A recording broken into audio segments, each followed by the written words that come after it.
সর্বশেষ যে লোকটা জান্নাতে যাবে তাকে আল্লাহ তাআলা জাহান্নামের আগুনে পোড়াতে পোড়াতে ছাই বানিয়ে ফেলবে। আল্লাহ বলবেন, জিব্রাইল যাও একটু দেখো, একটা মাত্র সেজদা দিয়েছে আমাকে, এরকম কাউরে পাওয়া যায় কিনা। বাটি চালান দিয়ে দেখো পাওয়া যায় কিনা। খুঁজে খুঁজে কাউরে পাবে না। আল্লাহ বললেন আবার দেখো, খুঁজে খুঁজে একজনকে পাবে। সামান্য ইমানের ছিটে ফোঁটা তার অন্তরে ছিল। আল্লাহ বলবেন, যেহেতু ছিটে ফোঁটা আছে, অনেক মায়ের খাইছে, ওকে বের করে জাহান্নাম থেকে বের করে একটা নির্ধারিত দূরত্বে রেখে দাও। রেখে দেয়া হবে, কিন্তু জাহান্নামের আগুনের লেলিহান শিখাতে তার গা ঝলসে যাবে। সে আল্লাহর ডেকে বলবে, মাবুদ তোমার কাছে আমি কিছু চাই না,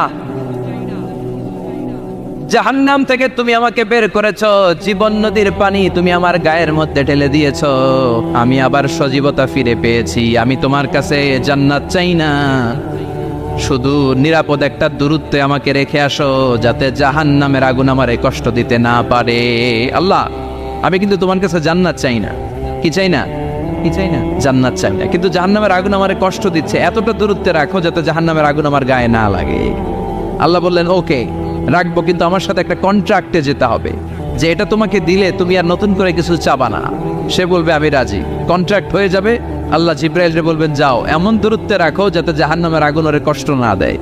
রেখে আসা হবে, অনেক দিন সে ওখানে আনন্দে থাকবে, আল্লাহ শুকরিয়া করবে। সে মনে মনে বলবে, বেঁচে গিয়েছি, আমি বেঁচে গিয়েছি, জীবনে আর কিছু চাই না, জাহান্নাম থেকে আমি বেঁচে গিয়েছি।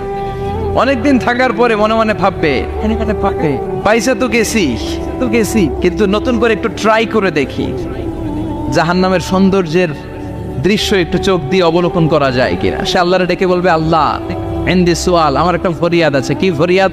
আল্লাহ আগেই বলে রাখি, আমি কিন্তু জান্নাতে যেতে চাই না। আল্লাহ বলবেন, কি চাও?